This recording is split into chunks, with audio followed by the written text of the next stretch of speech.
I'm a mess. Being molested when I was younger, before I could even know what an emotion was. My mother handed me a crack pipe and saying, "Son, I'm sorry." Watching my grandmother be beat by a man that she was with, who was an alcoholic. Not being raised with my sisters and brothers. All of this before the age of 15 years old. I was in solitary confinement for 2 years. So being in there, it was the first time I had a chance to face me. And I ran across the Bible verse, Psalms 46:10, that said, "Be still and know that I am God." So it was the first time that I had a chance to be still. And it also was the first time I had to face and begin the healing and forgiveness progression towards the person who molested me. When I tell people I did 12 years in prison, they like, huh? And it's like, yeah, I did 12 years. And they're like, well, what you do 12 years for? It's like armed robbery. Like, well, did you do it? And I'm like, yeah, I did it. And it was just like, it comes to a point to get to why you arrived at that point. Toying with the idea of like, I don't want to bring this shame to God. Right. I'm scared of like how he's going to see me. Right. I'm scared of how he'll look at me if I bring this mess to him. Like he'll probably turn me down and reject me like so many other people in my life. Mm-hmm. And so what will I do with it? Mm-hmm. I just rather run, turn, and hide. Hello, and welcome to God's Glory and Men's Real Stories. I'm so glad you joined us today. And if this is your first time listening, thank you and welcome. We're honored to have you. And to all my regular listeners, you already know what it is. Hey, I can't thank you enough for riding with us. This is a safe space for your story, for your struggles, for your healing. No matter what it looks like or right now where you're at, it matters. You matter and you're not alone. And most importantly, your story isn't over. So I pray that our time together today speaks directly to you where you are in your journey.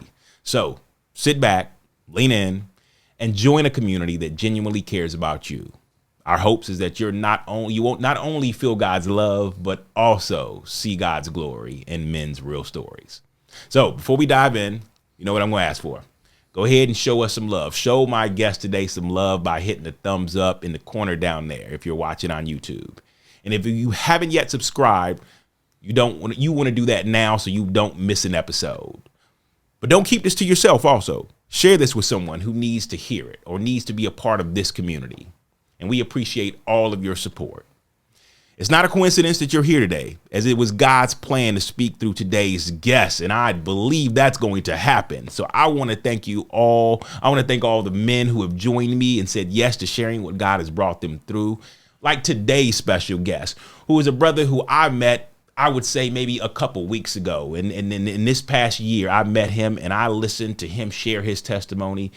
And when I say it was the moment of how he shared his testimony and how I was sitting next to one of my brothers who I have been around for years, who had just gotten out, and he spoke directly to my brother. Like I felt it.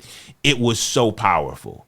And when I say that, like how he shared and how he just gifted his vulnerability, I sit back and I was like, no, that's how it's done right there. I have seen people share, but I have not seen many people share the way this brother shares, from a place where shame no longer holds him to what was a past story, but what he has brought into his present for you to see what God is doing in his life. So I'm excited to have him today. I'm excited for, all that he's doing, but more importantly, the opportunity he took to come and sit with me today. So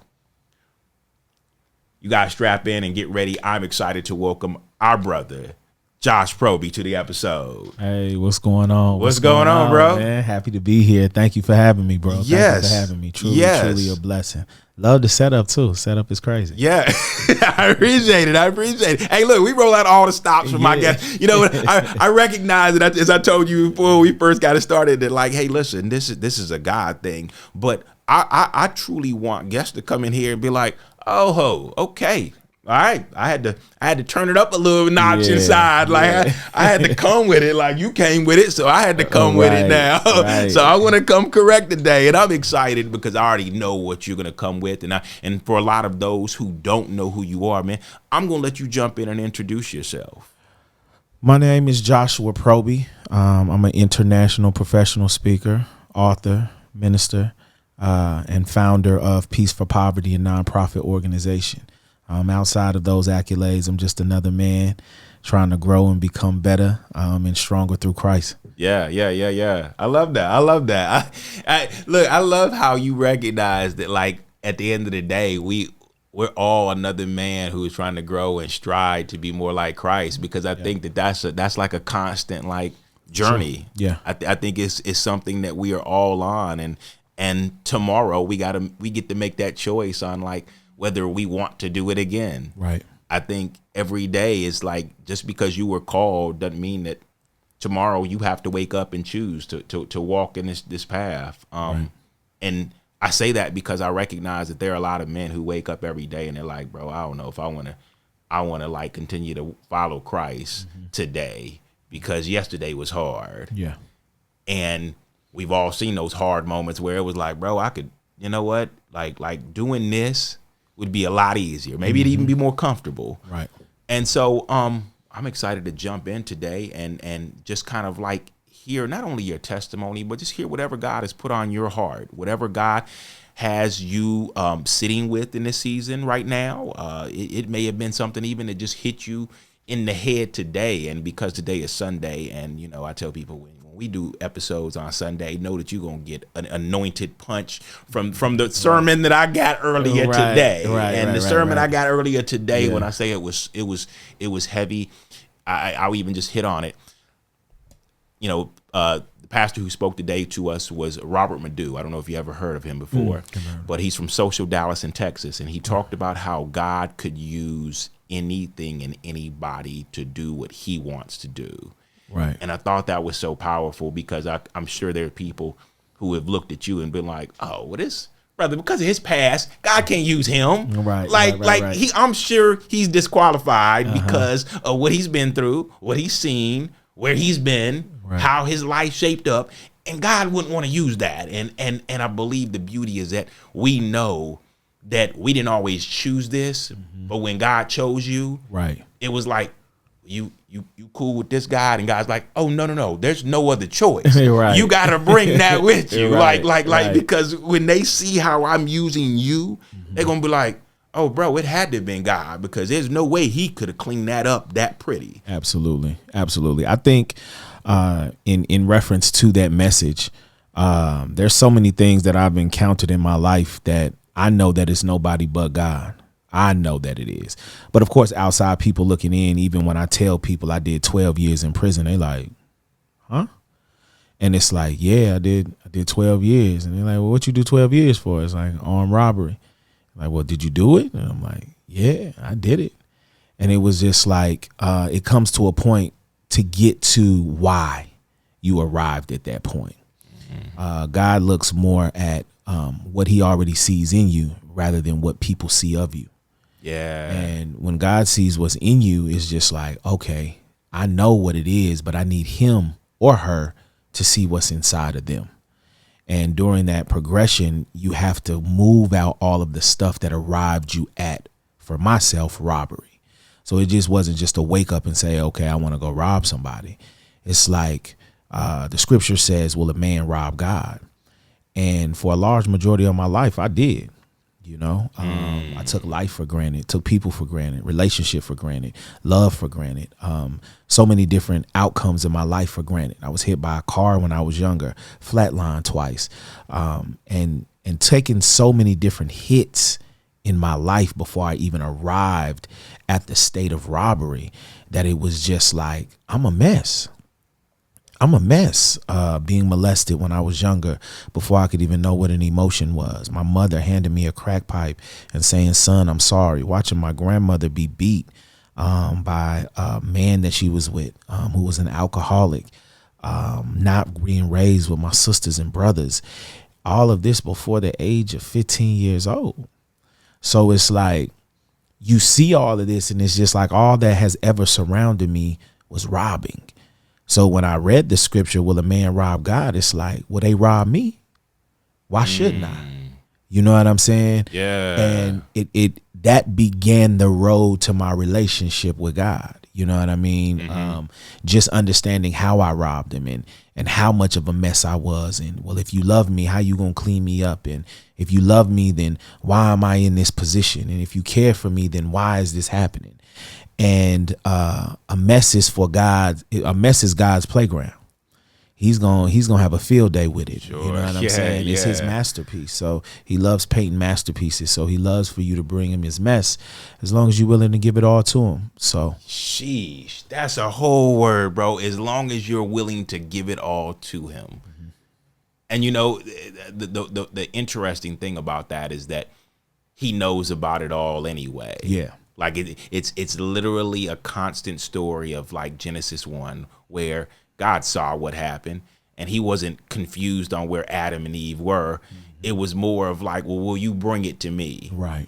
And I think that that's something we all sit in, where we're constantly toying with the idea of like, I don't want to bring this shame to God. Right. I'm scared of like how he's going to see me. Right. I'm scared of how he'll look at me if I bring this mess to him.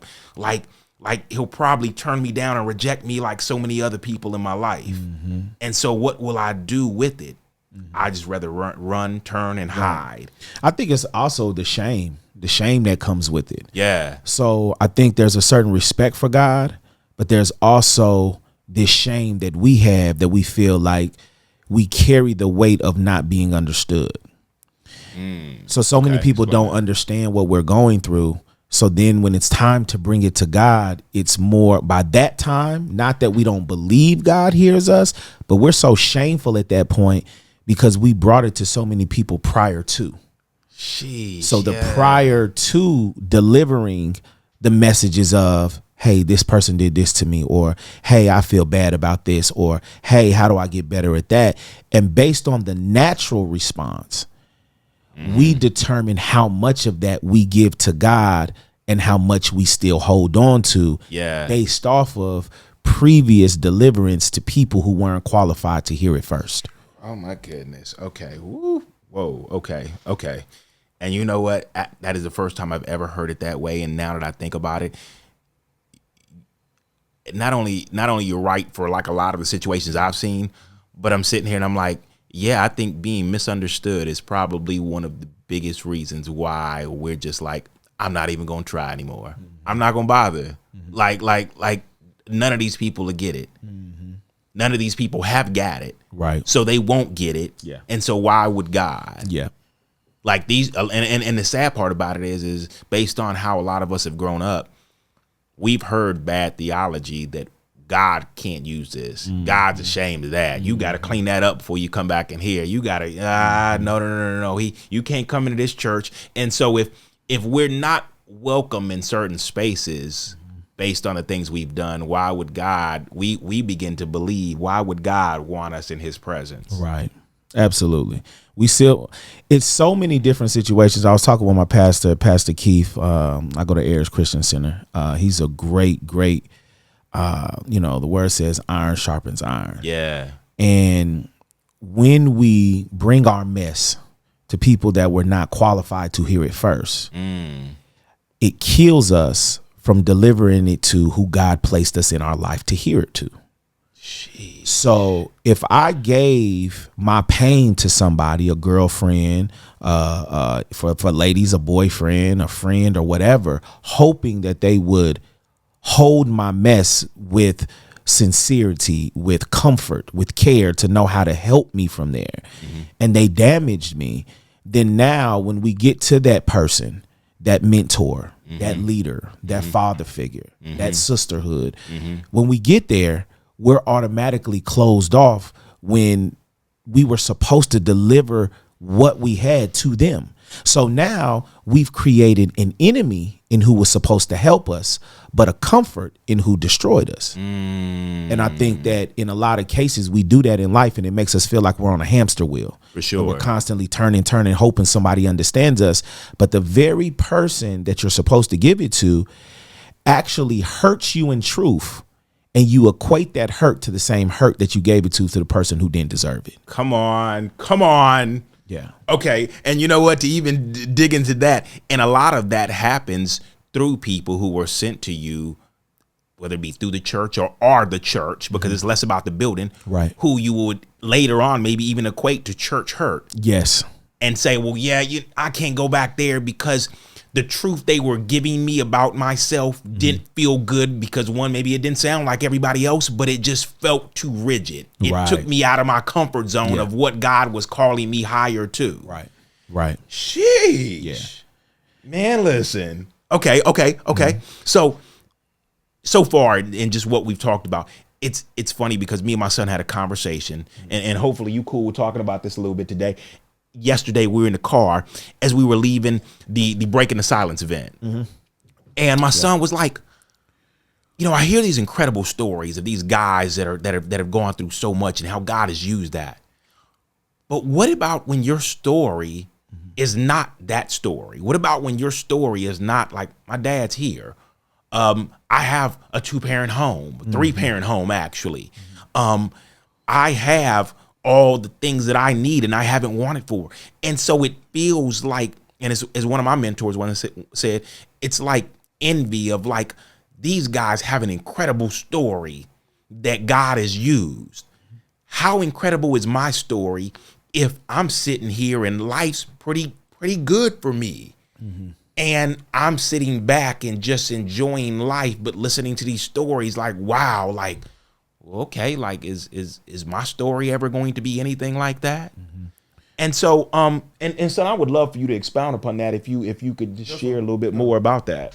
So we were talking about dad in the car yesterday. It was just, I hear all these stories and like your story, of course, and then I look back at my story, and nothing bad has happened to me, or nothing like, I guess, story worthy has happened to me in my life. It's more like I feel like I still have more time in my life because I'm only 16, of course. But I mean, what you had to go do before even 16 is just crazy to me, and I've never had to go do that. So when people ask me, or if I go somewhere and people are sharing their stories and they come to me, I'm like, what do I say? Because I honestly, like, my life is fine. Like I haven't had any troublesome or any of that to really speak about it. You know what I mean? Yeah. I think to say to that's a beautiful thing too. And my pastor says, we were talking about it today, Pastor Keith, and he was just like, sometimes we can develop an imposter syndrome. And that imposter syndrome can make you think that if you're not careful, it could make you think you have to travel down that path just for you to be accepted, or just for you to be recognized. But scripture says it's the goodness of God that brings you to repentance. So even though you haven't experienced a lot of those situations, you're in the goodness side that can always make you thankful. Right. So in those conversations, when you see people, then it's just like, I didn't have a chance to experience what you did. I empathize with it, but I'm grateful that I'm able to hear you and have humility to understand, but then turn back around and be a friend to that person and come back to your prayer closet. And it's that goodness that keeps making you come back to God. It's the identifying and seeing that, man, I didn't have to go through that. And man, I didn't have to go through that, rather than the world making you think you got to go through something just for you to be accepted. Right. When that's not the case. You don't have to go through what everybody went through just for you to be accepted. God allowed you to be in the seat that you're in. So sometimes you can be the strength for others. Dang, bro, that's good. That's good. See, yeah, that's like he said. And you know what? Honestly, my son brings me good questions sometimes where I'm like, you're right. Like you can almost feel like, well, I'm yet to live my story because I'm sitting around all these guys with these incredible war stories. And here I am just like, oh, well, I'm 2-parent house. It's almost like, 7 Mile when they were rapping on the movie and he started calling him out about his great life and his private school. You're like, oh, snap. Like now I can't be that guy that y'all thought I was because I put on this story for y'all and that ain't really me. That ain't me. Right. I would also encourage you too. you will probably get a lot of people who try to paint that same narrative over you. Like, oh, you good. You ain't been through nothing. Yeah. So you will face a lot of rejection because they'll feel like you can't relate. Yeah. Yeah. So in wisdom, use your ability to not necessarily have to relate to their story, but challenge them to see it through a different lens. And I guess like recently I've been trying to understand and relate to them, even though I haven't gone through it, and it's just been hard for me to relate to them because I haven't gone through it. So I wouldn't know how it is. So it's better for me to ask questions on like how they went through that instead of me just trying to like, guess on how to relate to them. Right. You know what I mean? Absolutely. Ask the questions. And as you hear, the Holy Spirit will lead you to give you the words of comfort in that time for that person. Yeah. But don't be shocked if people reject you. Don't be shocked. Yeah. Embrace it and know, because that could take you down a whole nother rabbit hole, right? To make you feel like, oh, well, I don't relate and this.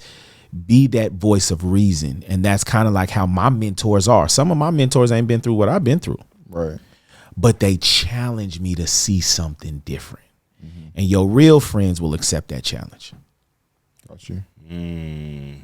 That's good. That's good. And then, you know what? And as I'm sitting here thinking about that, I'm like, it's funny how sometimes you become so envious of other people's struggles that you want to take on their struggles too. Right. You want to try to spin this narrative of like, yeah, I grew up this way and I didn't have this and I didn't. And it's crazy how people are dying to perpetuate something that was never their story.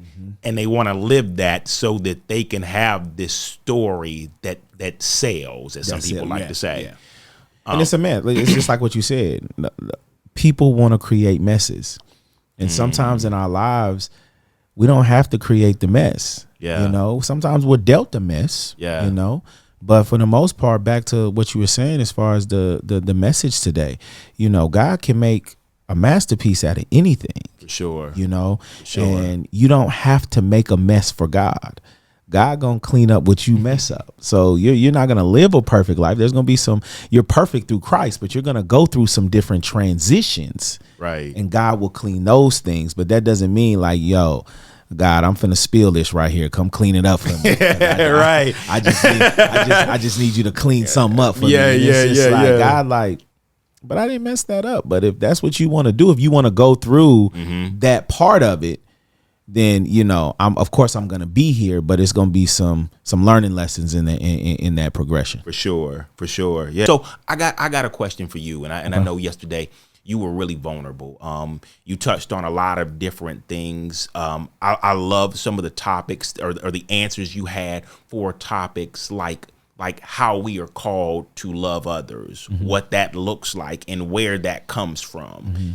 And I recognize that I think one of the things that I love that you normally touch on is how, based on everything you've seen and the love you've experienced from others, how do you turn around and now say, okay, I know the love I've experienced, but now where I go and how God uses me, that love looks completely different. Right. And it allows me to love those who may be harder to love because of triggers of my past that align with this guy right here, who may have a story that his story may have been the story of the guy who was dating your grandmother, or the story of the guy that was the friend of your aunt who came by. Right. And how do you sometimes love those people in the midst of being triggered by their own story that they're sharing with you? Right. For me, I was in solitary confinement for 2 years. So being in there, it was the first time I had a chance to face me. And I ran across the Bible verse, Psalms 46:10, that said, "Be still and know that I am God." So it was the first time that I had a chance to be still. And it also was the first time I had to face and begin the healing and forgiveness progression towards the person who molested me. And that was a tough progression for me. And in that time, I realized that all of my love was connected to pain. I based everything I love as if pain came with it. So the approval process for love was pain. So it was like I had to be hurt first in order for me to love it. And I had to sit back and I was like, God had to deal with me, and he was just like, the pain that my son went through was not because he wanted it. The pain that Christ endured was because he loved the life and he loved the mission, not necessarily the pain. The pain just came with it. It wasn't something that had to come with it. So when I saw that, I was like, man, I'm loving people and loving things for the wrong reasons. I'm basing my drive for love off the wrong reasons. Yeah. Now, if I endure pain along the way, that's a different situation. Right. But if I'm looking for something to hurt me in order for me to love it, I'm like, yo, I've been tripping. Yeah. So the foundation of how I've been loving was all wrong. Yeah. So now once I saw that, I was like, okay, cool. I can love from a pure state. So how did Christ do it? Christ, he said, I'm about my Father's business. So everything he did was pertaining to a pure meaning. So I was like, Josh, your intentions have to be pure towards the things in which that you're going. You can't dictate it and want some type of pain. So if I'm going to get you to where I need you to get to, I'm going to have to teach you how to love the person that molested you. I'm going to have to teach you how to still turn back around and forgive your mom for the pain that went through. I'm going to have to teach you how to still love your grandmother, even though you was underneath her roof for those things. Because if you base it off the pain, the love ain't real. Sheesh. It's not going to exist because you're going to be looking for something else painful to keep loving them. Yeah. And I don't want to keep having to find your flaws in order to keep loving you. Yeah. I want to find the purity so that I can love you from there, because that's where true healing begins. So I erased the the pain first, then love. And I started walking in love so that I can see people as God sees them and not as the pain that equals the love. Sheesh. Yeah. That's, hey, listen, and I could have used that, by the way, as because I think we all go through that journey. Yeah, absolutely. We like no matter whether you're sitting in a cell or you're sitting in a bedroom or you're sitting in a car, we all go through that journey where we find things to be very silent, and we're in solitude and less isolation than solitude, or less isolation, yes, than solitude with God. And where we're sitting there and we're having to like wonder, like, okay, why is it that the question that I used to ask all the time is, why am I like this? Why am I like this? Why do I keep doing this? Why do I keep feeling a need to go back here and repeat the same pattern? And a lot of it was because of like a bad foundation of love, how I saw love, how I in turn gave love back based on the conditions of what I had always experienced. And so I love how you put that, because it is tearing away a foundation. It's going back and ripping up a foundation, saying, hey, look, there's cracks in this foundation. The way it was put down incorrectly, whether it was bad theology, whether it was just bad beliefs. It was just a bad pour that we allowed and we walked with, and then we gave out to others. And so sitting in that solitude with God, for him to be able to reframe, break up, and lay down a new foundation. And you mentioned it yesterday, that 1 Corinthians 13 love, that love that comes from joy, love that comes from a love. And you know what? Something just told me, it was like, you know what? Pull up that scripture so I can actually break it down, because the way I used to read this all the time, because I recognized that I wanted to not only understand how God wants us to love, but I wanted to be able to say every day, I want to love this way. I want to let go of those wrongs. I'm tired of holding on to their wrongs and loving them based on that. And I will say, you know what, people ask me, hey, look, have you perfected it? I don't think I ever will. But I recognize that every day I am trying and working towards saying, I love you despite. I forgive you despite.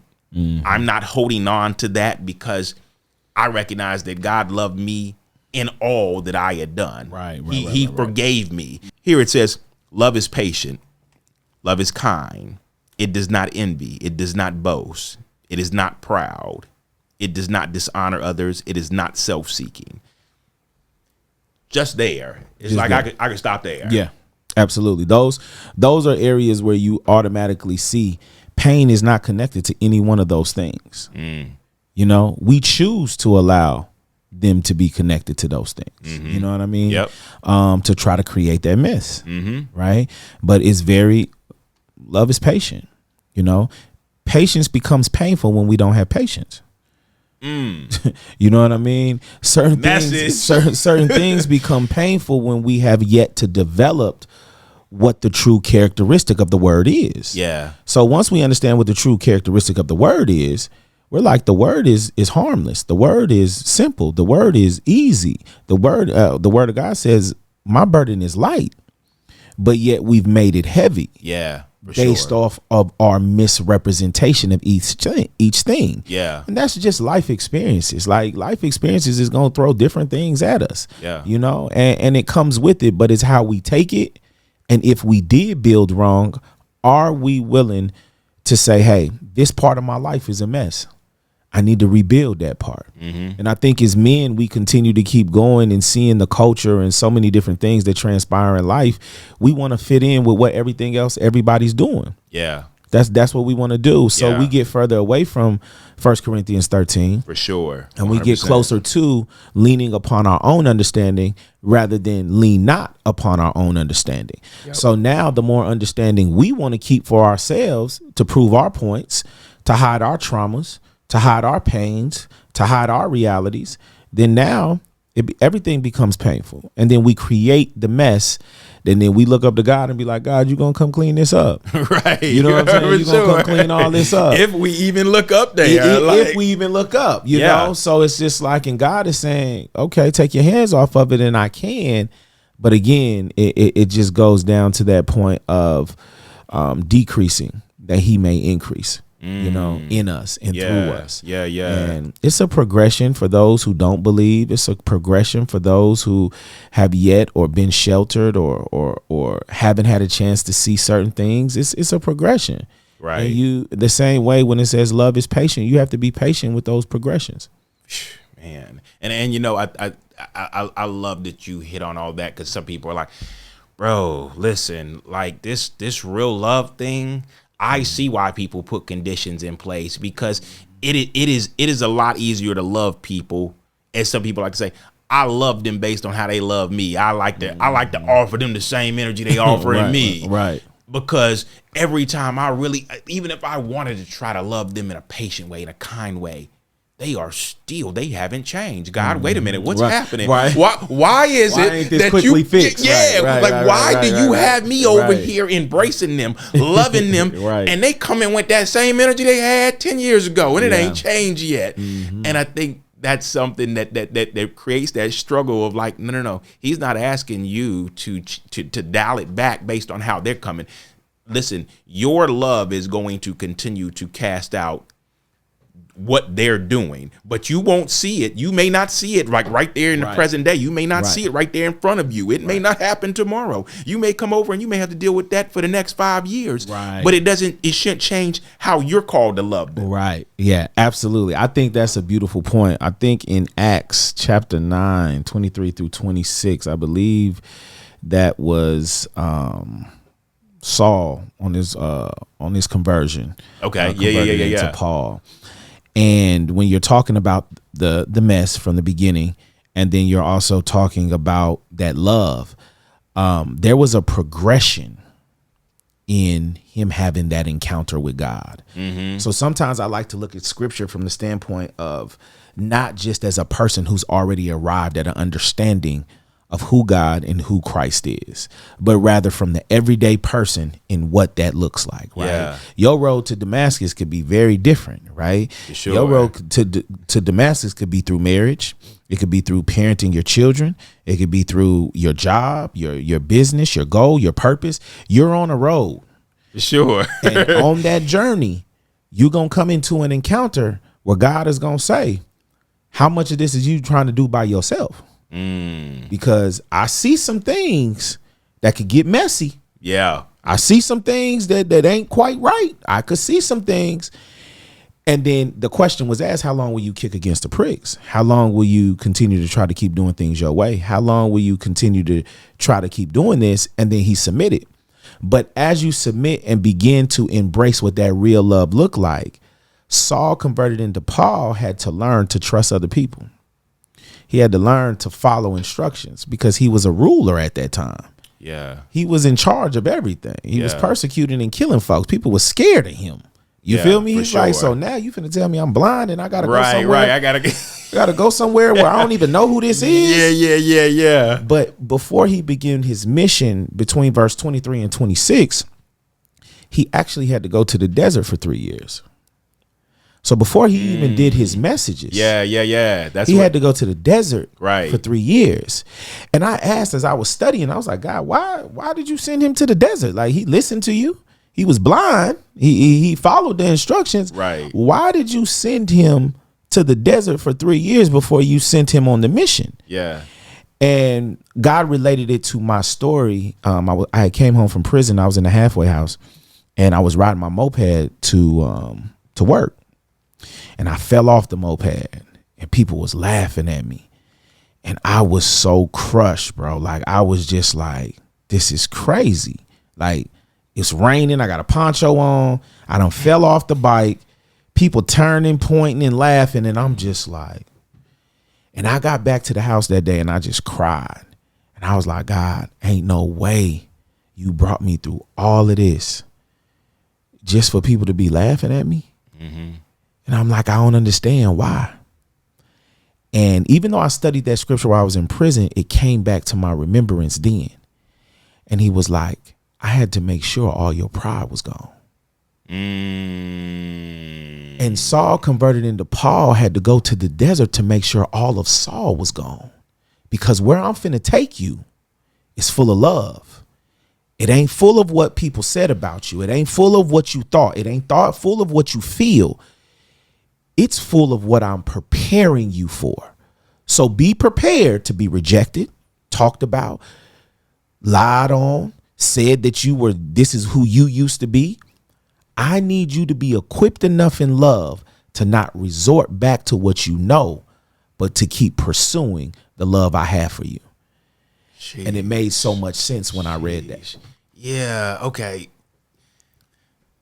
So I'm sitting here and I'm just letting that soak in, because you just made a lot of sense of something that I fully understood. Because I think we all have a process that we get set into, whether it's a wilderness, a desert, right. We get set down, we fall back. We have to almost, like, whenever I'm an IT guy, whenever you reset a computer, reboot a computer, whenever you take it back to factory default, there's a process now where it has to rebuild that operating system back up. It doesn't just blink back up. Right. And the process is like now putting everything back to how it was created. And so as I sit there and I listen to that, I think about like how a lot of us, we want God to brush us off. We recognize that, man, I'm a mess. I'm filthy, God. All right, I need like a 24-hour brush off so you can use me in a pulpit or something somewhere. I want a story like Josh. I want you to use me somewhere great. And the truth is that even when it came to God's to the disciples that followed Jesus. I love to use this reference. He said, follow me in the beginning. Yeah. He didn't say, hey, look, I want you to mimic me. Right. Hey, look, I want you to watch what I do and then do it. He said, follow me. He's calling all of us to follow him. And sometimes that following me, that process of like stripping away all and you surrendering all that has been a part of your story. Yes, that shameful thing that you don't want to tell nobody about. He wants it all. And he's saying, okay, now let me remind you of who you are. So that when you go back out here and you begin to tell that story, as you begin to share this, I want you to tell it from a guy who recognizes I don't need to be that guy anymore. I don't need to win you with the things that I've done. Right. Yeah, I did that. Yeah, I did it. And and the way God is using me now and the path that I'm on is I followed him during the season, this process of like, man, as I tell people, I sat in a guest bedroom. I slept in a guest bedroom in my home for a year to understand who I was. So if I'm not that guy and I don't want to be that guy, then who am I? And I think we all go through that process, and there's no time frame on it. Like you said, it's a matter of like, I need to walk with you until you don't look back at that last guy and be like, well, I mean, but God, can I like, can I double back? And it's a matter of like, yes, he's you, but that's not who I'm carrying forward. Right. The story, what you've been through, what people know about you, what they don't know about you, I'm going to use all of that. All of it. Every bit of that I'm going to use. Absolutely. But I need you to be in a position to, how would you put it? I need you to be in a position, I don't like to say the position of power, but be in a position of like leadership. There it is. What I've walked you through. It wasn't so you can beat on your chest and be like, look at what he brought me through. It's more of like, look at what he did, because I couldn't have done this on my best day. On my best day, couldn't have. I think my pastor's in a series of leadership. Okay. And that's why I said leadership, because after all of that, after the mess, God is saying, now you're equipped to be a leader of the kingdom. You don't have to be who you used to be, but I need you to develop a sense of leadership that can lead people who've been through what you've been through in a different direction. Yeah. Now that leadership comes with stewardship, comes with obedience.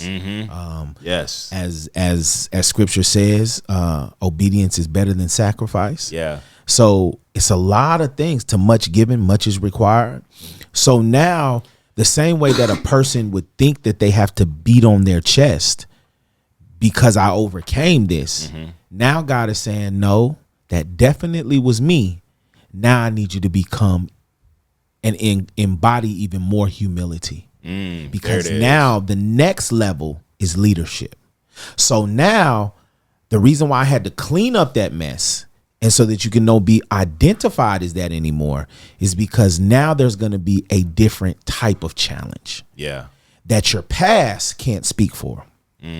That your past can't vouch for. It's not going to get you through the door. Yeah. But your leadership qualities, now how you steward people, how you guide people, how you allow my glory to be seen through you. Yeah. Now that is getting ready to take a whole different type of turn. Yeah. So now, although I can say, you know, I've been through this and this and this, that journey equipped me to be able to have my trucking company. It equipped me to be able to go on the stages and know that it's God and not me. Yeah. It equipped me to go to the MGM Grand and speak in front of 64,000 people, even though when I was in prison, I was in a cell by myself. Yeah. It equipped me to come up with an organization that now we're the only program in the nation that helps men and women before they get released to fix their credit and have businesses.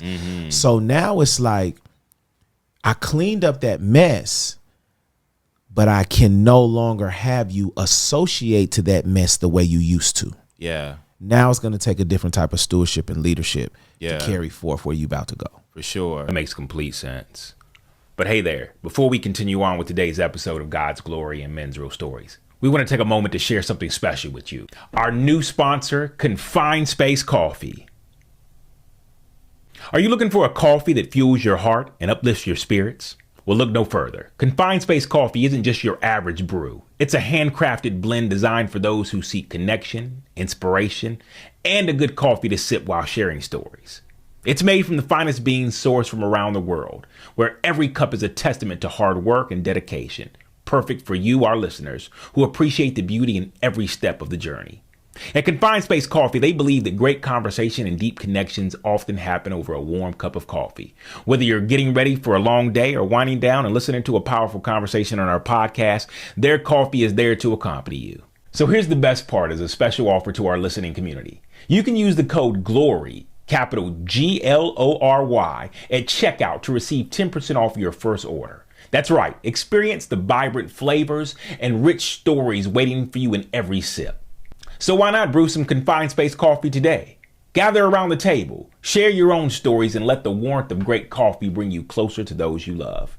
Remember, brewing coffee is an art, and at Confined Space Coffee, they're dedicated to making every cup a masterpiece, while bringing attention to the dark, confined spaces we find ourselves in that bring us closer to God.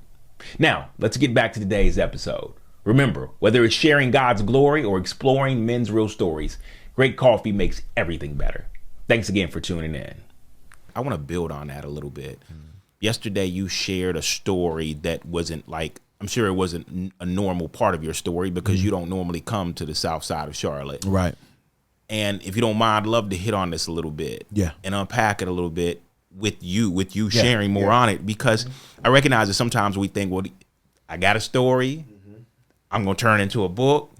And that's going to be what I'm going to, every time I get with people, I'm going to share this story. I'm going to beat them in the head because there's enough people in this world that are going to see what God did in my story. And then all of a sudden, God's just like, there's a door over here. I want you to go back to something that you haven't yet addressed. Yeah. I want you to feel a pain that you haven't actually maybe sat with in a while. And that happens to all of us because we think that like, oh, well, like I've experienced all the pain you could give me, God. You won't put more on me than I can handle. God's like, you're right. I won't put more on you can handle, because the truth is, it ain't about what you can handle. It's about what you'll let me handle. Exactly. Because that whole myth, we're going to throw that out the window. That God will put more on you until you realize it. It's not about you lifting it up off you. It's about you finally saying, all right, God, that's as far as I can go. And he's like, there we go. I'm going to spot you from here.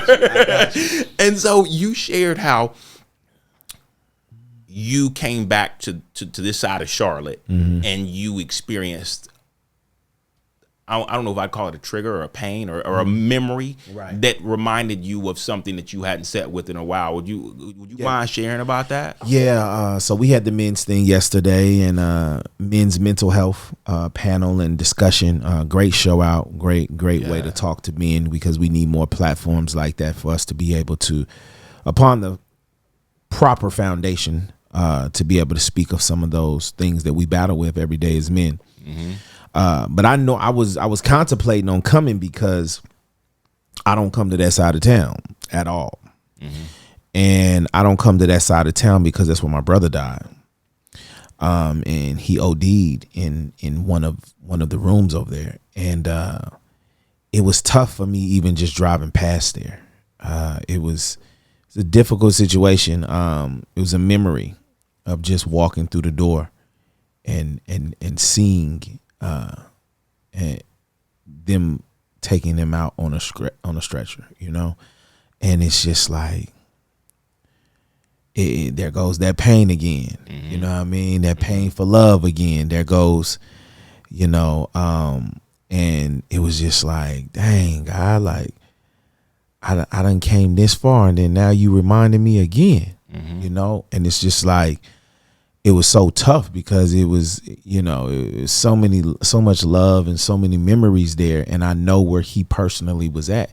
He was coming out of it, you know, and it was just like, so coming over there was a mental health journey in itself, because I had to face something that, it was, I don't go on that side of town, just because when I see it, it's a lot of emotions that come through there. Anger, you know what I mean, of the people who are over there. Frustration, why, questions. And sometimes, no matter how strong you are in the word of God, there's certain things that just make you reflect on certain feelings that you have. Yeah. You're not exempt from the feeling. You're responsible for the reaction to the feeling. And, you know, prior to prison, I wasn't responsible to my reactions. I felt it and I acted in it. Yeah. And I think now I'm more responsible with how I feel, and progress through certain things. Yeah, Because the next person don't never know what you're going through. for sure. The next person don't never know what you're progressing through in your thoughts and how you're dealing with it. They could tell you how to deal with it. So many people want to tell you how to deal with certain situations. Oh, you should deal with it like this. And if you're a true man of God, and it's like, I know whose I am and who I am. It doesn't change the fact that I just lost my brother and I'm upset at the person who gave him the bag. Come on. I have that feeling, and I'm not going to let anybody make me feel like I'm wrong for feeling anger towards this situation, because I know how I could normally act. Yeah. I know where I could normally go, but I ain't went there.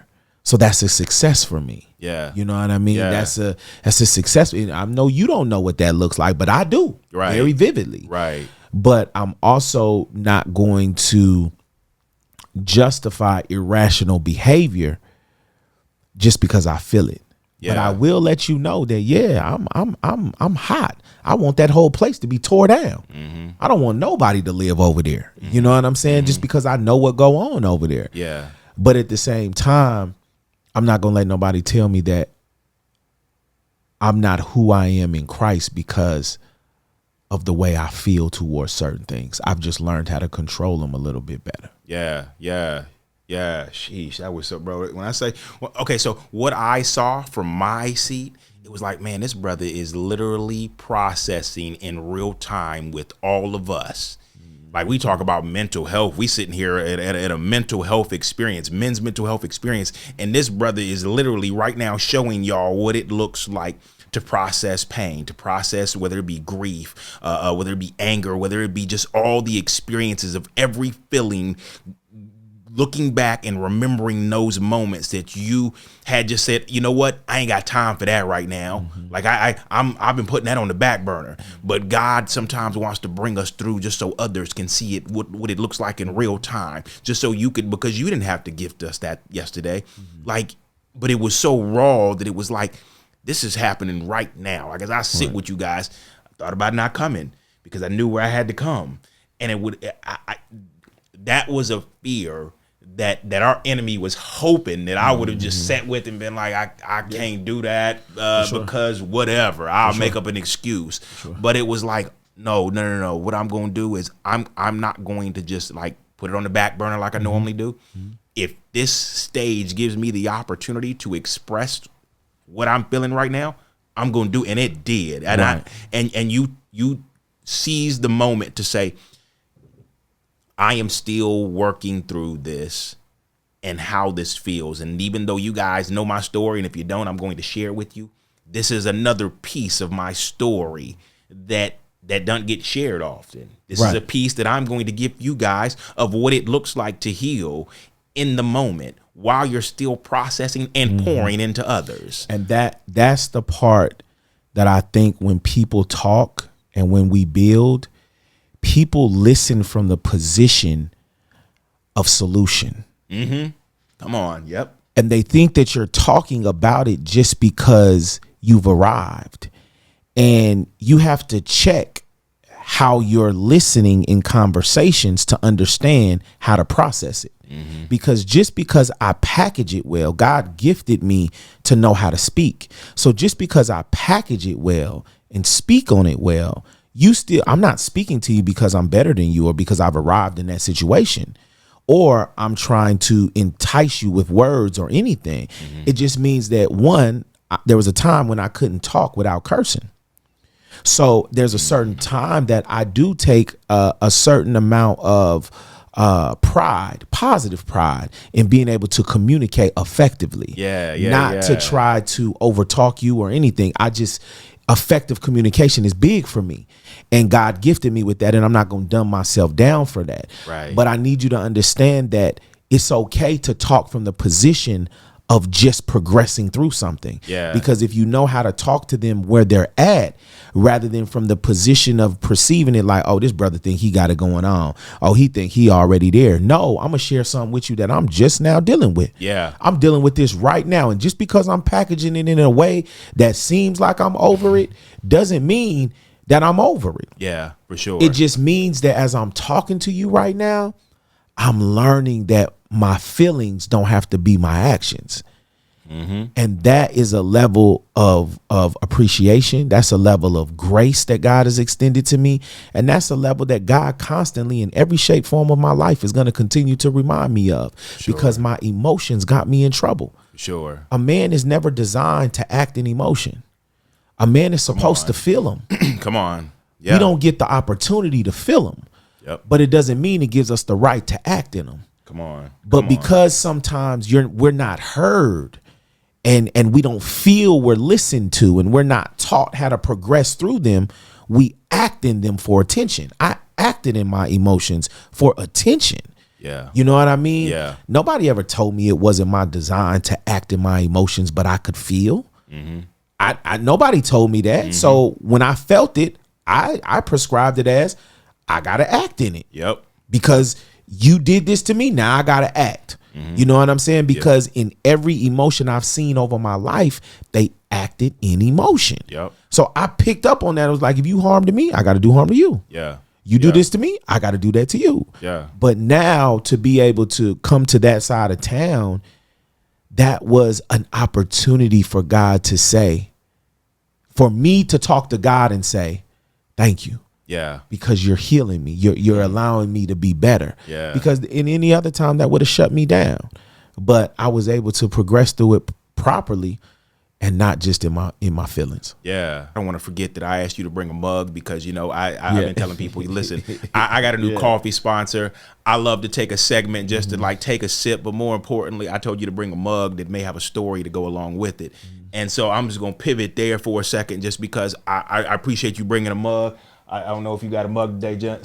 My son doesn't ever have a mug. He has a bottle of water. Because I don't drink coffee though. Like that's fair. That's fair. Yeah. That's fair. That's We're gonna fill it with some tea or something next time. Yeah. We're gonna fill it with something for you. But I normally have a short, sweet story on mine. I brought my mug that says "Pray, Mama," because this is a Mother's Day mug. This is a Mother's Day mug that my wife got from our church. But also it just reminds me of how many praying mothers are out there praying for, every man who has been on my podcast has had a praying mother or grandmother who prayed grace over their life. I'm appreciative of that. And even in maybe at this point, a previous episode, me and Fly Ty were talking about how, man, like I would love to shift the narrative of seeing more praying fathers and sparking that of saying, look, listen, like, yes, we recognize what we're going through, but man, like we need to begin to pray over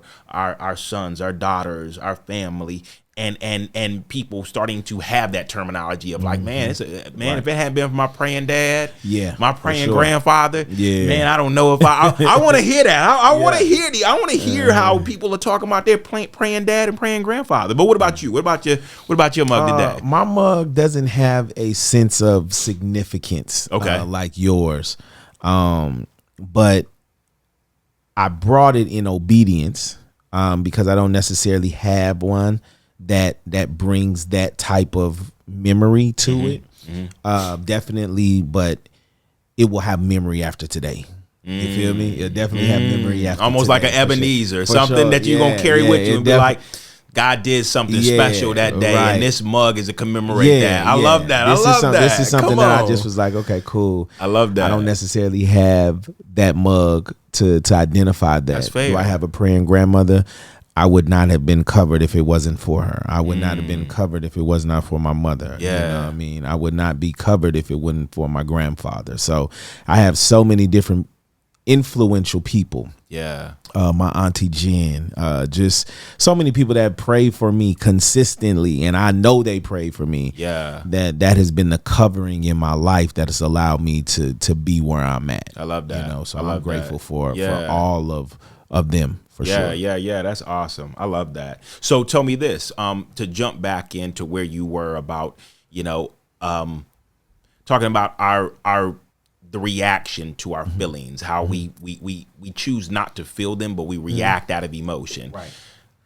I spent a lot of time with men at Kershaw. Shout out to the men at Kershaw, a correctional facility. Okay. And I would say that if not all of them would say that I'm here because I did just what you said. I reacted instead of felt.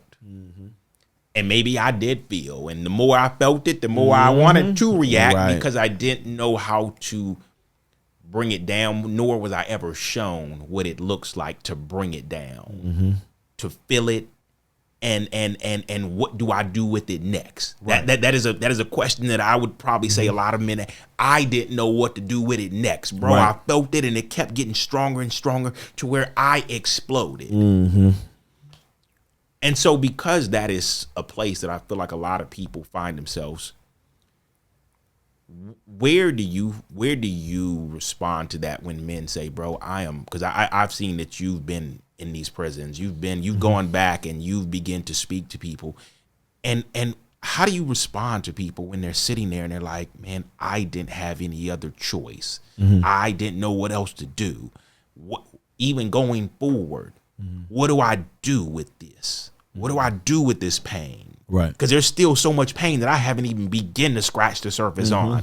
If they release me today and I go back home, I'm going to be triggered the second I get home to pain that I left there. Right. I think dealing and being in correctional facilities and dealing with men, I realize that every man in prison is a broken boy. They're broken in a certain position. Yeah. In some shape, form, or fashion, in their growing up, they're a broken boy in some shape. And you have to identify that broken boy. So when you're talking to the man and it's like, "Yo, I had to do this," you had to do it based off of what? Is the next question. What did you, based off of what? Yeah. Well, based off of them disrespecting me or based off of certain situations. Okay. So what made you feel like the disrespect had to be acted upon that way? What part of that impression that you felt you had to personalize, that it was so close to you that you had to do X, Y, and Z? And most of the time it's going to come from a situation of just where they was hurt when they was younger. It's going to come from some form of an empty or voided place in their upbringing that made them feel they had to react. Coming up in the streets and seeing so many different things, all we ever saw was men react. That's all we ever saw. And a reaction to a feeling gained the respect. Without understanding, there's no respect in acting in feelings. Sheesh. Okay. So wait, hold on. You gotta let that sink in. Whoa. Okay. And I don't like to ask people to run it back, but sometimes I just gotta like pause for a second and be like, "Hold up, bro. Wait a minute. You're going too fast. Yeah. Hold up. Wait a minute. You hit me with a water hose. Okay. Yeah. Okay, dig into that one. Okay. Yeah, go. I'm sorry. I can't necessarily repeat it when the Holy Spirit be flowing and flow. Come on. Come on. Some of the listeners know that we Holy Ghost freestyle at this table. Right, so that's why I don't ask people to repeat things. I just know that as men, we're just surrounded around actions. Yeah. You come from the streets or you come from different places, whether you gang bang, whether whatever it might be, we only see reactions. Yeah. That's all we see. And we base everything that we see off the reaction, whether it was applause, whether it was credibility, whether it was notoriety, whether it was being known, whether it was to create a feeling. Whatever we saw transpire was generated from an action. Nothing that we were ever taught was taught to say, analyze it first. Yeah. Nowhere where you look does it say analyze it first. It just said, did that make you feel good? That's action. Did you get notoriety from it? That's an action. Did old girl like you after that? That's an action. Did old boy, was that your homeboy after that? That's an action. Everything was equated to an action. So we keep doing actions, which ends up ultimately, just like my pastor say, Pastor Keith, he always says, like, you don't want to be who you don't need to be, in an imposter syndrome. Yeah. If we keep going off of actions and what somebody did, now true indeed, when you prescribe to a certain organization or prescribe to certain things, when you get incarcerated, sometimes you don't have a choice because your life is on the line. Yeah. You see what I'm saying? Yeah. But the reason why your life is on the line was because somebody made you believe the action over the analyzing. Because if you had a chance to analyze it first, you would never want to be put in that position again. So when I talk to the men who are locked up and I level with them because I've been where you've been, I say, do you want to feel what you feeling right now? Everybody's answer is going to be no. Yeah. So if you don't want to feel what you feeling right now, are you willing to go on a journey of what it takes to analyze rather than act? If you ready to go on a journey of analyzing, let's go. Love that. Yeah. Because you're right. That is a journey that most people have never seen. They've never experienced anything like that. And it's funny how we all have patterns. We have reactions. It's almost like the doctor hitting your knee with the little hammer and your leg jumping. It's going to jump out of just reaction. We all have a programming that we have prescribed to for so long that we react. And so to take a person on a journey of something that has been different, to change up their patterns, to reprogram their script, it's like, okay, know that this is a journey. Like, know that the process of this is not going to be perfect. You're going to sway, you're going to do different things. But it even thinks it makes me remember that question that we were asked yesterday of what is something you wish you knew when you were younger? And I remember sitting with that yesterday, and I remember journaling because, when I hear questions, I start to think myself, I start to journal. And I think one of the top things that I wrote in my phone, which is my journal most of the time, was I wish I had known that most of rap and hip hop artists we grew up on were grooming me towards a false identity in a grave. I ain't got time for that today. Yeah, that's a whole nother mess. That's a whole nother conversation. They'll take us down the road. I think my pastor said today, and you're going to hear me reference him a lot because it's one of the second men that I've accepted reproof from, that I've allowed reproof to happen and to go forth, and it's making me better. Right. It's making me better because I've been damaged by men. You know what I mean? So I might get upset with him or something might happen, and it's just like, but I realize why he's in my life. You know what I'm saying? But in that case of what you're mentioning, we listen to those things because we want to escape the realities in which that we live in. And they've made the realities that we live in seem real. And again, that's an action. Those are all actions, right? The music it gives us an opportunity to feel, but it's handed us over to who's in the control of that atmosphere. Come on. So the person who's in control of that atmosphere, as my pastor covered today, was Lucifer. There it is. He was head of music. He was the head of it. So the moment he said, "I'm God," God handed him over to that atmosphere. So he's going to orchestrate that atmosphere according to our feelings. 100%. Because he understands that the feeling controls the move. So he's hoping that your feelings lead to irrational actions, not analyzing. So most of the time that you see it, why they bring it up in the courtrooms to convict and so forth, anything that's of God does not come that way.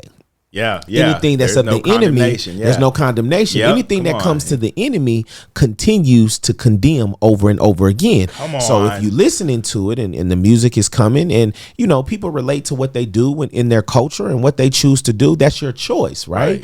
But in that same instance, it's like if this music is causing me to act in a way that's demeaning myself, taking me from my family, but they still chilling with their family, taking me from my kids, but they still raising their kids, not allowing me to invest in my children's future, but they're investing every time I buy and click and view. Listen, But you're still telling me to feel what I feel without an understanding that the feeling, if I've never learned to analyze, is going to lead me to an action. Then now I'm following down a path that's either going to lead to jail or it's either going to lead to the graveyard. Them the only two places that it's going to lead me to. Not that I don't understand your struggle. You found a way to put your struggle into a song. That's your struggle. I'm not going to take nothing from that. But we as listeners have to be responsible with our ear gates. You know what I mean? We have to be on. responsible with our eye gates. We have to be responsible with what we take in. Right. Because that's that person's story. Yeah. And how they choose to tell it is how they choose to tell it. But it doesn't mean that I have to be an actor of what they feel. Yeah. Which then negates my respect that I need to have and my responsibility I need to have to myself and my family because it's separate. Yeah, no, sheesh, man. Yeah, you stomped that one out. I love it. I love it. And I was like, oh, I don't know if he's gonna want to touch this because that's just where I've sat. I've sat there for a long time. I've recognized how music has groomed me. I recognize how it grooms my son's generation. I recognize how it is a powerful story. It's a powerful story that we all want to prepare. I want to be like, I want to get that. And if I had known that it was there to entertain me more than to carve my life off that, okay, so we got to pick up that. I got to get that. Right. All right, I got to, okay. All right, so they like it when I get that kind of, okay. And I got to, okay. Like literally, bro, they scripted my life out so much that when I went back and just handed that script back up to God and say, here you go, this is the script I was running. Right. He like, this is the script. there you go. I was, right. It's a little bit of Biggie, it's a little bit of Tupac, it's, you know, 90s, you know, it's a little bit of everybody. I mean, it's like, dang, man, I messed that up. But I think the beauty is knowing now and being able to share that. I mean, the way you just put that, it's just like, yes. So, no, bro, this has been good. So what else is on your heart? Go so ahead. many people that internalize, like my daughter, she internalizes, you know, how she feels, right? She's not openly expressed. I can't just be like, tell me how you feel. You for sure. It's like, I can always tell when they're progressing through something because they either got a face on their face or, and I'm just like, okay, let me let them have that. You know what I'm saying? Because they're progressing through how they feel. For sure. They're entitled to how they feel. Yeah. And, you know, we'll double back when we can have a conversation to where you can analyze some of those feelings. And then that way God can work because you know you didn't actually tell me out of your mouth how you felt. Yeah. But through our conversation, I touched on the things you felt that you never knew that I knew. Yeah. You see what I'm saying? So now you have to respect it because I'm not gauging it from what you told me. I'm gauging it from what my spirit has identified for it to be. Right. So, you know, they listen to this music and we live in a generation where they feel a lot. We've given them the option we didn't have growing up. Sometimes we didn't have an option to feel when we were growing up, you know. And I know those who are older than me definitely didn't have the option to feel. You know what I mean? Right, which is why we don't feel. Right. So we have a situation where I tell my daughter, tell me how you feel. I never was told that. Yeah. Ever. Like, how do you feel about that? It was like, shut up. I don't care how you feel. This is what, again, goes back to that action. Yeah.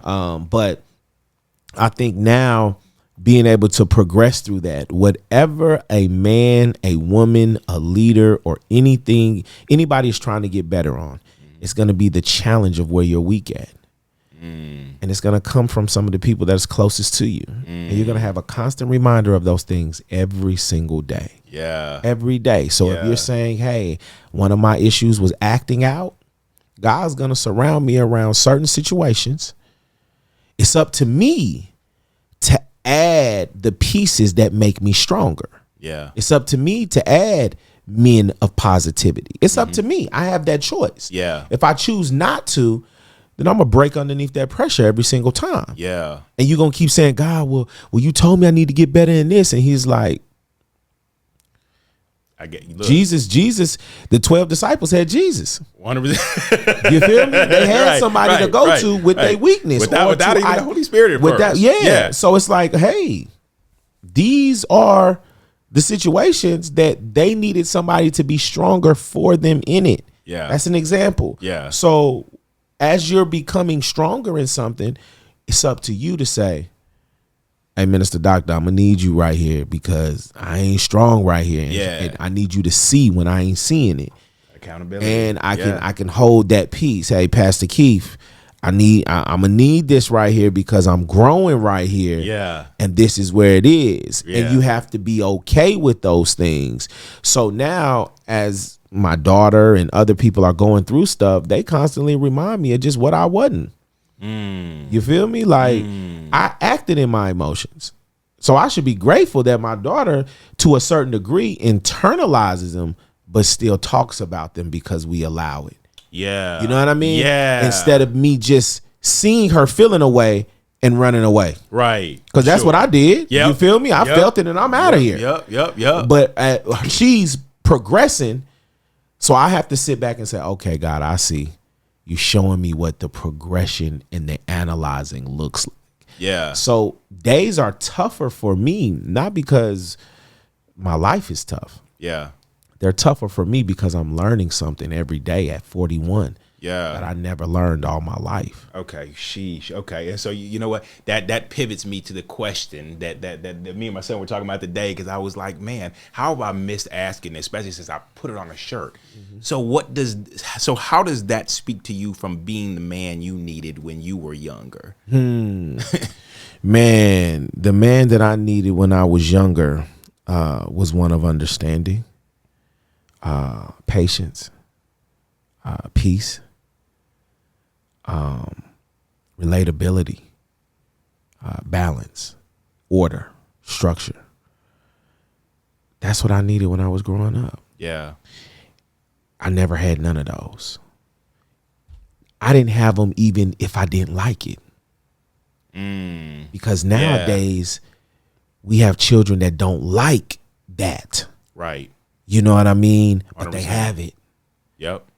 And it's something that can be taken for granted because you don't like the way it's told or you don't feel understood. But I rather have it than to have to navigate through life without it. And I navigated through life without it. Prison had to teach me structure. Yeah. You know what I mean? Yeah. Prison had to teach me order. Yeah. You know what I mean? Yep. So those are the things off of my own choices, of course, but those are the things that taught me that. Yeah. So now I have structure. Now I have order. You know, now I have a sense of direction because I built my relationship with God. You know, Yeah. 12 years, no phone, no TV, no nothing, just studying. You know, just studying the word. That's it. So I think that the type of man that I needed when I was growing up, that was it. That's what that embodied. And that is my example. And all of that is Christ. So Christ is my example because I never had a father figure. Yeah. But like I said, I see my pastor. You know, I see brothers like you. I see Minister Dr. James. I see things of substance. You know what I mean? When I came in, I was just like, structure. That's the first thing when I come in, I don't be like, oh yeah, that's fire or that. Structure. You see a stillness, a peace. Like I felt what it's not. You know, a house is a house, but then I was like, nah, this a home.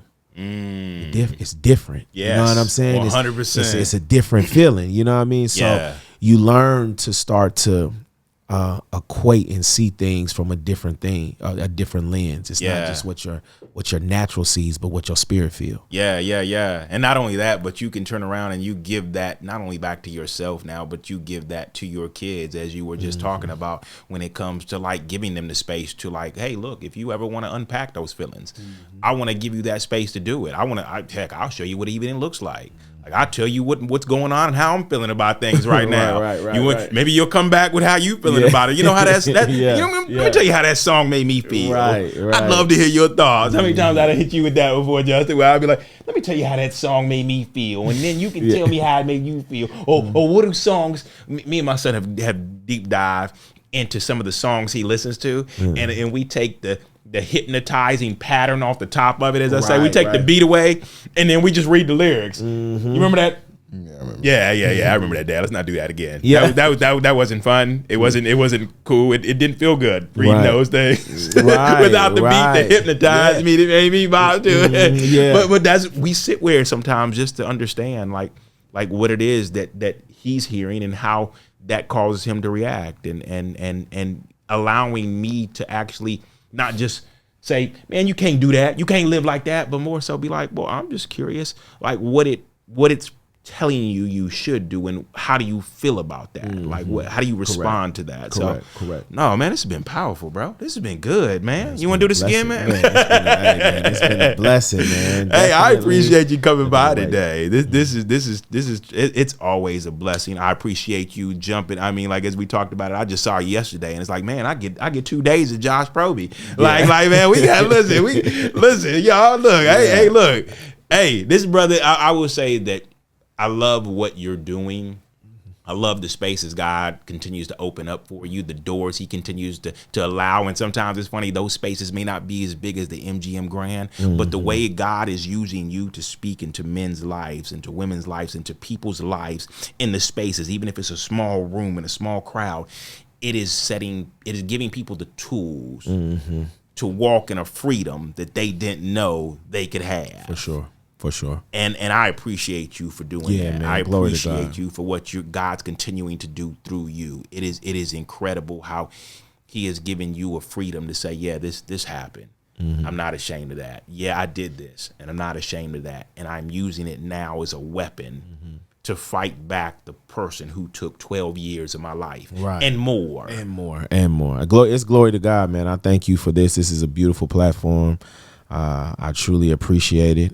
It was definitely a spirit field. I don't leave here drained. I leave here full. I love that. So I'm grateful for that, man. And I do realize that from the biggest rooms to the smallest rooms, it's sometimes the smallest rooms that become the most impactful. When I first started speaking when I was in prison, I was doing a Bible study and only one person would show up. And I kind of felt like, am I doing good? And do I need to stop this? 'Cause only one person came, and I continued to do it. 1 turned to 3, 3 turned to 5, 5 turned to 10. And by the time I was in minimum custody, it was about 50 people in the room. But it started with 1. Yeah. And what I learned from that is, you have to be so persistent in what God gives you. And you have to understand that in the smallest of rooms are the biggest blessings. I've been in some of the biggest rooms and left empty, because sometimes you can think the people validate who you are. Sheesh, come on. Rather than God saying, I never needed the people. I just needed you. So it allows me to understand and measure each platform that I go on, not based off the people anymore, not based off the room anymore, but based off of where God needs me to be to get exactly what to the people that need to get it. Yeah. So that it could be fulfilling more to him than it is to me. Yeah. So I'm grateful for every platform that I go on, and I treat them all the same. And that brings the humility, the least. I'm so grateful in some of the least things. Sure. So that God can get the glory through everything. Yeah. Isn't it incredible how God will literally have you run after the one, just like he ran after you at one time, and pursue that one. And you just be like, God, there's only one in the room, and I need you to pursue him. And I need you to speak to him, man. Right. That brother, the fact that he came if you knew how much work I put to get him here, you better talk to that brother right now. You better talk to that sister. Yeah, you better. You have to talk to him, man. And I just truly think, man, that the value that is placed in I've had some of the most impactful times in some of the smallest rooms, and the most meaningful, the most aligned things happen, bro, in the smallest rooms. And sometimes people will see you on the bigger platforms and think like, that's it. He did it. Yeah. But it's like, you don't even realize I did 12 years in prison. I've been home for 7. So 19 years ago. Yeah. Because they just see the arrival point. Right. 19 years ago, I was in close custody where there's all different type of beliefs. And I'm preaching about Christ.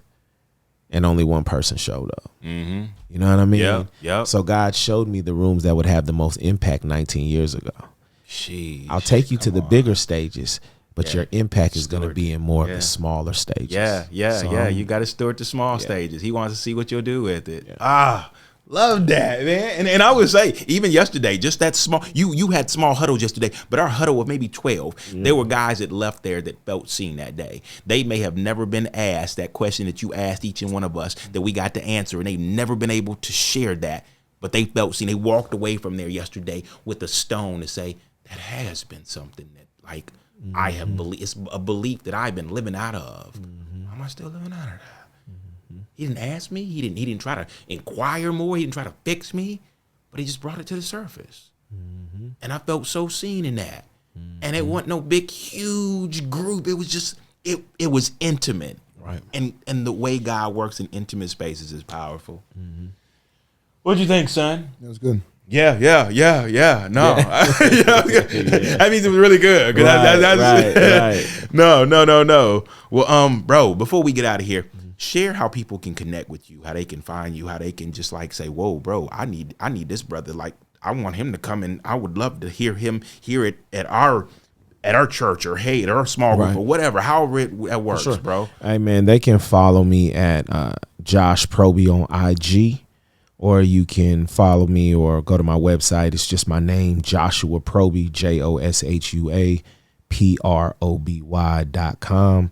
And you can go to those two places and contact me. Yeah, awesome. Well, thank you again. Thank you again for stopping through today. Thank you again for just gifting everybody with what you had. You had anything else to add today, son? Anything you wanted to anything I may have left off that you felt like you just wanted to add to the conversation? No, I think we're good.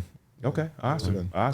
Well, cool. Well, hey, brother, thank you again. Thank you all for listening today. Thank you all for sitting in with us, even if it's that one guy, even if it's just you and you feel like, man, hey, listen, I resonate with everything that brother said. That's me, and I'm ready to make a change today. And he just inspired that. He just encouraged me on that walk. Man, I will say that, hey, look, I'm glad you sat in here with us today. I'm glad that this blessed you. I'm glad. Listen, don't just let it stop. Don't let the blessing stop with you. Share it with somebody now. You may know somebody that needs to hear this today. Share it with them. Send it to them. Forward it to them. Send it to their phone, however you want to do it. But just let the blessing continue to just pour over into others. Allow this blessing to be a blessing to so many others. And we thank you for listening. We thank you for sitting with us. Love you guys. And we'll catch you on the next episode. All right? Cool. Y'all be blessed. Love you guys. And that wraps up another episode of God's Glory and Men's Real Stories. I'm Justin Moore, and we want to give a huge thank you to all of you for tuning in and being part of our community. Your support means the world to us, and we hope you enjoyed today's conversation as much as we did. If what you heard resonated with you, please consider subscribing or leaving a review on today's video. It really helps us reach more listeners like you. Don't forget to connect with us on social media at God's Glory and Men's Real Stories for updates, new episode clips, and to share your thoughts on today's episode. We love hearing from you. If this conversation happened to shed a light on past experiences of yours that may have been happy moments or maybe hurtful moments, feel free to keep the conversation going in the comments below so as a community we can listen, pray with you, or point you to helpful resources. Join us next time for another great episode, and until then, let's give God the glory for all he's doing in our stories.